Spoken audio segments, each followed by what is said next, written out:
Hello guys, this is called a power wall. So this power wall will be my source of electricity. This is my new source of electricity. This is one of my projects. And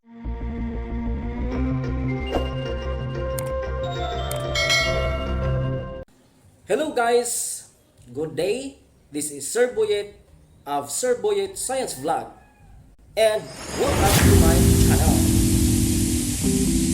2012 when I started using solar power, and in the year 2015 after the strong earthquake I also started using wind generator. Power source and grid lines were damaged due to the strong earthquake and Typhoon Yolanda, but because of the renewable energy I produce, I have not lost electrical energy, and I still have lights in the house. 7 years later, another catastrophe happened. Due to unexpected storm, my solar and wind generator were damaged. Ninangita po kahuman sa bagyong Udet. So karon makita nato nga nahimlo ang And in order to have electric power, to charge our cell phones, and to have light at night, I need to fix everything.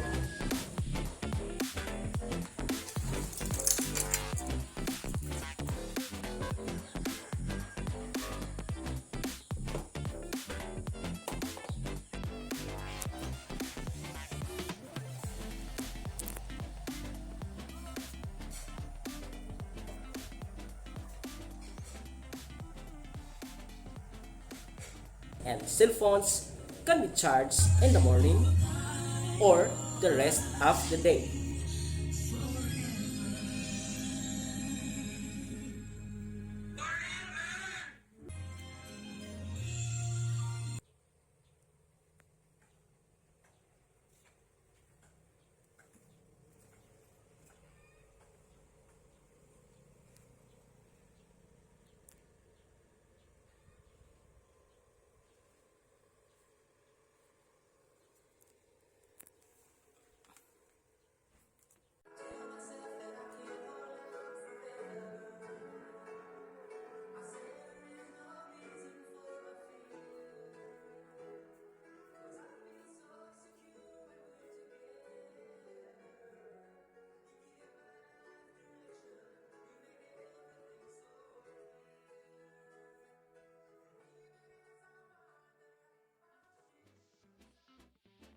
And then at night, only our house has lights.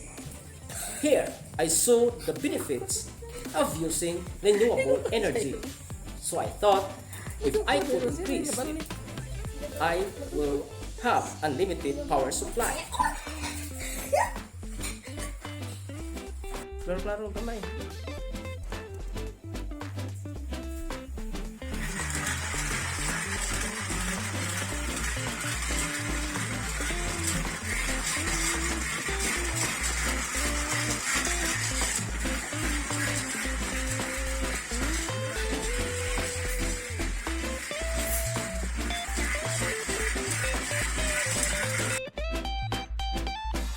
My real goal is to make unlimited and uninterrupted power source of electricity. Solar is still be used, but I need to change my battery because it's a car battery. My batteries used before are lead acid batteries, but now I want to try the lithium ion batteries 18650 because I want to save money. I want to use whatever is available free at home. That means I'm going to recycle. So most of my stuff is recycled. Most of the batteries I use come from old laptops. I also repaired my broken solar panels so that it could be used again. I also use old wires and scrap metals, metal fairing for instance, and aluminum bars. I just ordered the other materials online at Lazada. I made my own design and I want it to be simple and easy to fix when something goes wrong. The first design in the middle will produce up to 42 ampere hour rather, using 100 watt solar panels. The two can produce up to 70 ampere hours at 12 volts and use 120 watt solar panels each. So it is necessary to add solar panel because it is still lacking. The lights I use at home are all 12 volts DC, so I don't have to use an inverter anymore. But in TV, laptop, blender, and other appliances, inverter is used because they are 220 volts AC. For now, just a small load first. I will only update you when I can make for refrigerator, for water pump, washing machines, and air conditioning unit.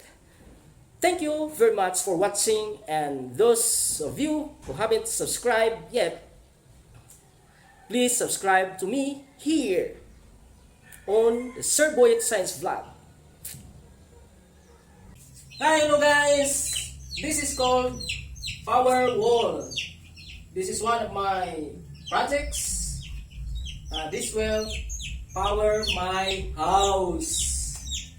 And guys, you will be updated. The development of my projects will be uploaded in my channel. Thank you guys!